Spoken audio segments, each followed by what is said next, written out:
South ఏషియాలో ఎందుకు రోజు రోజుకి భారతదేశం ఒంటరిగా మారిపోతుంది? 10 ఏళ్లుగా మోదీ అధికారంలో ఉన్నారు. ఈ 10 ఏళ్లలో బీజేపీ బాగుపడింది కానీ భారతదేశ పరిస్థితి మెరుగుపడలేదు. పొరుగు దేశాలతో రోజు రోజుకి దూరం పెరుగుతోంది. నేపాల్ మనకి దూరం అవుతోంది. నేపాల్లో చైనా రోడ్లు, ఇంటర్నేషనల్ ఎయిర్పోర్ట్లు కడుతోంది. అటు పాకిస్తాన్ చైనాతో కలిసి చైనా పాకిస్తాన్ కారిడార్ పై దృష్టి పెట్టింది. చైనాతో కలిసి గ్వాదర్ పోర్ట్ ని కూడా నిర్మిస్తోంది. శ్రీలంక కూడా తన అతిపెద్ద పోర్ట్ ని చైనాకు అప్పచెప్పేసింది.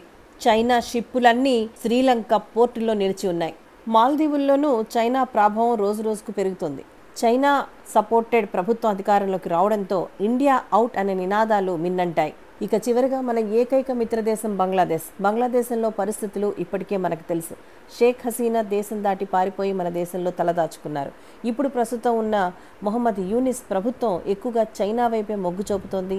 మనకి విముఖతగా ఉంది. బంగ్లాదేశ్లో కూడా మాల్దీవ్స్లో లాగానే ఇండియా అవుట్ నినాదాలు చేస్తున్నారు అక్కడ ప్రజలు.